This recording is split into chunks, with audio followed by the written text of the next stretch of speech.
Hello viewers, before we continue in the part of this amazing story, we could love for you to be part of our family. Subscribe today and turn on the bell notification now. I'm waiting for you guys. Now enjoy. The CCTV was off. Only the househelp saw what really happened. But now she's gone. Just like that. Vanished. No letter. No goodbye. No trace. It was the same day the baby died. I still remember how the house smelled that morning. Like baby powder and burnt stew. The whole place was quiet. Too quiet. My name is Kamsi. I was the cousin living with them then. Not staff. Not a visitor. Just family. The one nobody really noticed until everything went bad. The baby's name was Chidubem. A sweet boy. Just 7 months old. Always smiling. Until that day. I didn't even hear him cry. That was the strangest thing. It was around 10 a.m., I think. I was in the small sitting room upstairs. The one with the brown leather chairs and the TV nobody watched. The generator was on, so the whole place was humming. Then suddenly, I heard this loud scream. Not from the baby. From Madam. Jesu. Jesus. Somebody help me. I jumped up and ran downstairs. Her voice was coming from the nursery. When I entered the room, she was on the floor, holding the baby like she wanted to put him back together. But he wasn't moving. His lips were blue. His body, still. The nanny, F, stood by the window. Frozen. Eyes wide. Hands shaking. She didn't say a word. Just stared at the cot like a ghost was inside it. I thought the baby had just fainted or something. Madam screamed for the driver. I helped carry the baby to the car. By the time they got to the hospital, he was gone. They said it was sudden infant death syndrome. But that lie didn't last long. I stayed quiet for a while after it happened. Everyone was crying. The compound was full of mourners. Madam fainted 2 times. Sir didn't even cry. He just sat in his room and drank. People said it was grief. But I saw something else in his eyes. Something cold. But the real madness started the night F disappeared. She left her slippers by the door. Her clothes were still hanging behind the kitchen. Her bag was still in the maid's room. Phone too. But she was gone. We searched. We called her parents in worry. They said they hadn't seen her. We went to the police. They shrugged. Another missing househelp. Not their problem. But the strange thing was, she didn't take anything with her. Even her ID card and little savings were still under her mattress. She just vanished. Like smoke. That's when I started digging. That's how I found out what really happened. And it changed everything. F wasn't a bad girl. She was only 19. Came to work for my auntie and uncle straight after her WAEC. Madam picked her from church. Said God led her to help the poor girl. But if you ask me, God had nothing to do with it. Madam was the type that liked to look good. Designer clothes, Instagram quotes, prayer warrior online. But in that house, she was different. Always angry. Always shouting. Especially at F. The girl couldn't rest. Wake up at 5 a.m., sleep by midnight. Clean, cook, wash, carry the baby. If the baby cried at night, she had to rock him. Madam said she was too tired. But F loved the baby. I saw it. She carried him like he was her own. Sometimes I would find her singing softly to him when no one was watching. Songs I didn't know. Songs that sounded old. Like lullabies from her village. Maybe that was the first sign. One night, I overheard a fight between Madam and Sir. Their room was just across the corridor. The walls were thin. I heard Madam say, "She's getting too attached to him. She's not just a help anymore. She's behaving like his mother." Then I heard Sir say something that made my blood cold. "So what do you want me to do? Send her away? After everything?" I didn't understand it then. But now I do. 3 days after F disappeared, something strange happened. One of the security men found something buried behind the BQ. It was a small clay pot, wrapped in red cloth, tied with palm fronds. Inside was a baby's sock. and F's earring. Everyone gathered round. The compound was full of whispers. Madam called the pastor. He came with anointing oil and started praying. They said it was a charm. They said F had tried to do juju on the baby. That maybe she wanted to take his spirit, or exchange him for riches. But I knew that wasn't true. I remembered something the baby's real mother said. Yes, you heard me right. F was the real mother. Madam wasn't the one who gave birth to Chidubem. The baby was born by F. It was one of the drivers, old Musa, who told me the truth. He said one night, about a year ago, he had to drive Madam to a small clinic outside town. She was crying and shaking. F was already there. Musa said Madam told the doctor, "Make sure no one finds out. This baby is mine." Madam had faked a pregnancy. She wanted a baby so badly, and everyone knew she had fibroids. Couldn't conceive. Her family didn't know. Her friends didn't know. Even her mother-in-law thought she was pregnant. So when F got pregnant, by Sir, they made a plan. F would carry the baby. Madam would raise him. Nobody would ever know. They made F sign papers. Promised her education, money, a better life. But after the baby came, things changed. Madam didn't keep her promises. She treated F like dirt. And Sir, he started acting like F didn't exist. Like he hadn't forced himself on her. F stayed for the baby. Until the day he died. The CCTV was off that day. That was not a mistake. It was Sir who told the security man to turn it off that morning. Said something about repairs. But I remember something else. The baby had been sick the night before. Running temperature. Crying on and off. F didn't sleep. She held him all night. In the morning, she begged Madam to take him to the hospital. Madam shouted at her, "Are you the mother?" I said he's fine. That morning, Madam left the house to fix her nails. Sir was home. F was alone with the baby. When Madam came back, the baby was dead. What happened in those few hours? Only F knew. But now, she was gone. And nobody wanted to ask the right questions. A week later, I saw something. It was from an old baby monitor. Not CCTV. Just a simple sound recorder placed by the cot. Madam used it sometimes. It had recorded sounds from the nursery. I played it one night when everyone was asleep. First, soft singing. F's voice. The baby gurgling. Then, sudden footsteps. A door creaking. A man's voice. Angry. "You think you can take him from us? You think I'll let you expose me?" Then F. "He's my son. You can't, please sir, don't touch." A loud slap. The baby crying. Then silence. Then something heavy falling. Then the crying stopped. I sat there shaking. It wasn't F who killed the baby. It was Sir. I left the house a week later. I told my parents everything. They didn't believe me. "Don't talk about things you don't understand," my father said. "That man is your uncle." But I know what I heard. And I know what I saw. The baby died. F disappeared. And Sir is still walking free. Madam pretends. She posts Bible verses. But her eyes are empty now. Like a shadow is following her. Sometimes I dream of F. In a dark forest. Holding her baby. Rocking him. Singing those old songs. Maybe she ran away. Maybe she's dead. But I pray she's free. Because in that house, nobody was. That night, I couldn't sleep. I kept hearing my sister's voice crying in my head, and I kept seeing Amaka's face as she stood near the back door.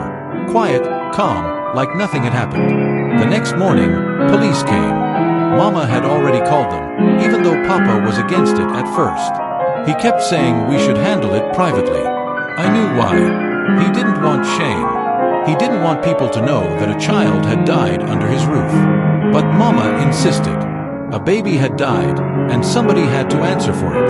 The police asked questions, searched the house, and looked for the CCTV footage. When they found out it was off, they looked suspicious. Papa tried to explain that there had been power failure, even though we had solar backup. They asked about Amaka. That's when things got strange. We didn't see her this morning, Mama said. The police officer looked at her. So where is she? We all checked. Amaka's room was empty. Her clothes were gone. Her phone gone. The back door was open again. Nobody had seen her leave. Not even the security guard at the gate. She left before dawn, he said. I assumed she was sent on an errand. We were shocked. No goodbye, no trace, no call. The police searched for her. Days passed. Then weeks. Nothing. It was like Amaka disappeared into thin air.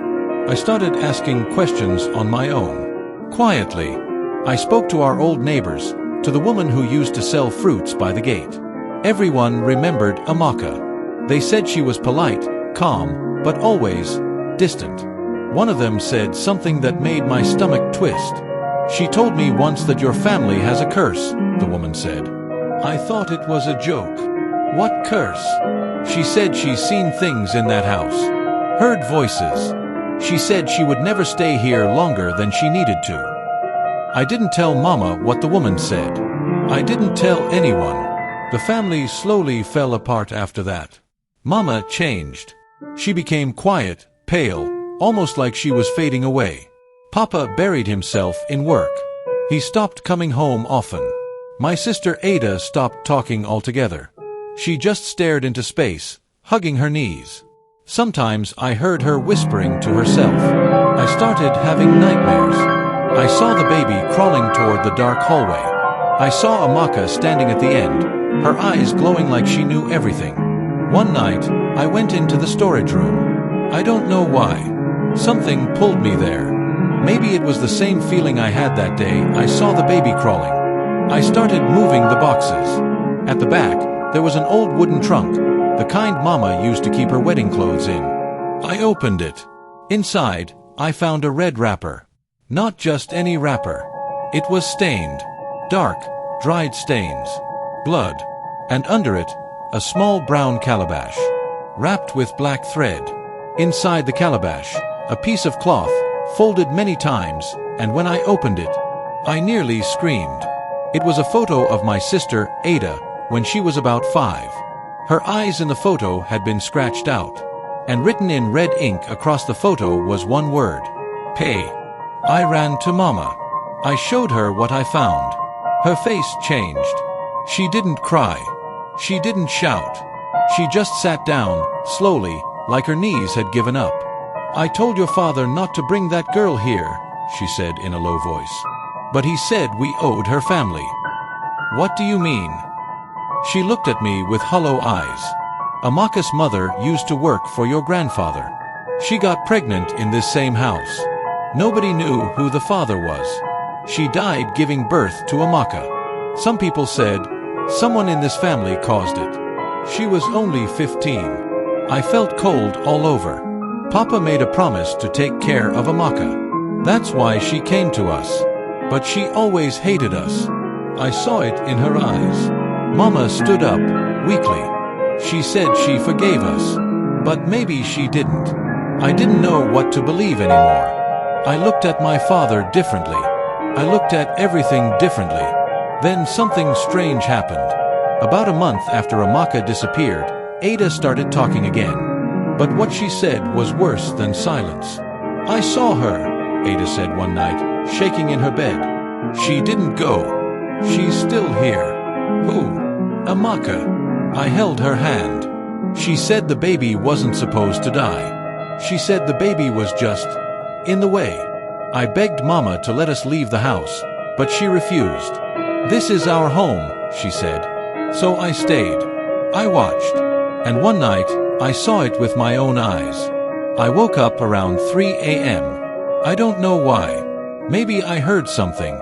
Maybe my spirit knew something was wrong. I walked past the corridor where the baby had died. The light was off, but the moonlight was shining through the window. And there, I saw her, Amaka. She was standing near the door. Not a ghost. Not a shadow. Real. Her skin was darker, like it had been burnt by the sun. Her eyes looked tired. But it was her. She didn't run. She didn't speak. She just looked at me, then turned and walked down the hall, into the storage room. I followed, but when I got there, the room was empty. Only the smell remained. The smell of something old and rotten. It's been 2 years now. We moved out of that house. Mama finally agreed after Ada started bleeding from the nose every time she slept in that room. We never found Amaka. But sometimes I think I see her in crowds. On the road. In my dreams. Watching. Waiting. And I know one thing for sure. She didn't disappear. She just returned to where it all began. If you haven't subscribed yet, do subscribe now to enjoy more contents. Congratulations for subscribing. See you in the end. 2 years later, we were in a new place. Smaller house. Different part of town. People said it was good to start fresh, but the past didn't stay behind. Not when the truth was still hiding. Ada got better at first. The nightmares stopped. Mama even smiled once or twice. Papa still didn't speak much. He walked like a man carrying a heavy secret, and I think deep down, he knew the past hadn't finished with us. One day, something strange happened. We got a letter. No stamp. No return address. Just one folded paper, placed on the doormat like it had floated there. It was a photo of the baby. The same baby that died in our house. But this time, the baby wasn't in our house. The background was different. A bush path, a red earth road, banana trees in the distance. And the baby was alive. Eyes wide open. Dirty, but smiling. On the back of the photo, in scratchy writing, it said, "You buried the wrong child." We called the police. Again. They came. Again. But what could they do? The baby was buried. There was a certificate. A coffin. A funeral. Everything. But I remembered something the pathologist said when the body was returned to us back then. There were no visible marks. No injuries.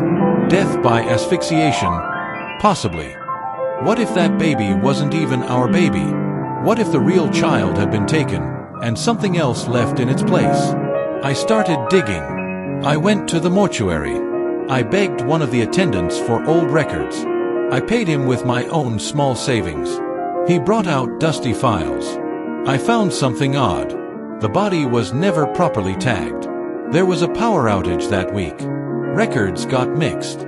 Names were lost. That meant it was possible. Amaka had time. She was alone with the baby. The CCTV was off. No one checked the child's body until hours later. It had been dark. Confusing. No one suspected anything. What if she had switched the child? I needed answers. And somehow, I knew where to go. Back to the old house.